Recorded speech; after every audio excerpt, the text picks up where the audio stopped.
আজি হ'ল 8 তাৰিখ আৰু আজিৰ পৰা যিহেতু শিৱৰাত্ৰি মিলিছে আমাৰ ঘৰতে শিৱৰাত্ৰি পাতে যিটো শিৱস্থান আছে এয়াৰ আগদিনাখনৰে এনেকৈ যোগাৰ কৰা হৈছে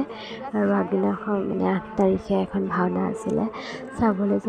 চাবলৈ গ'লোঁ আহোঁতে আমাৰ স্কুলৰ মুখৰ মন্দিৰটোত তেতিয়া ৰাতি পাতিছে গতিকে দেখিবলৈ ইমান ভাল লাগিছে দিনততো কিবা হৈছিলে তাৰপিছত ৰাতিপুৱাই আমাৰ মন্দিৰত মই গা পা ধুই চাকি জ্বলাই ল'লোঁ যিহেতু মানুহ ভিৰ নহওঁতেই জ্বলাই লৈছোঁ ভগৱানৰ ওচৰত আশীষ বিচাৰিলোঁ সকলোবোৰ যাতে ভালে কুশলে মোৰ জীৱনটো পাৰ হয় আৰু এইফালে দেউৰী আহি মই তেনেকৈ মানুহক মানে ভিডিঅ' কৰিব নহ'লেই আৰু আমাৰ বামুণ অনা হয় বামুণ আনি পেলাই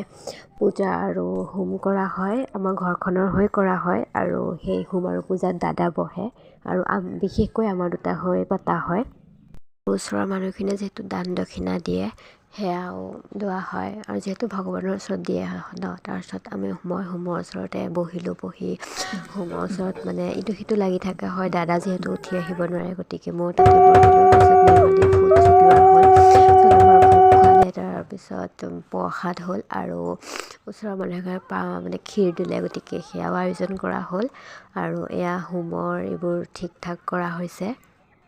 চৰ্দি লাগি আছে মাতত আপোনালোকে গম পাইছে আৰু ইমান ভিডিঅ' বনাই থাকিবলৈ মোৰ শক্তি নহ'লে আৰু এটা স্মৃতি হিচাপে সাঁচি ৰাখিবৰ বাবে মই ইউটিউবতে দিলোঁ বুলি আশা কৰিছোঁ তেনেহ'লে আজিলৈ ভিডিঅ'টো ইমানতে এৰিছোঁ বাই বাই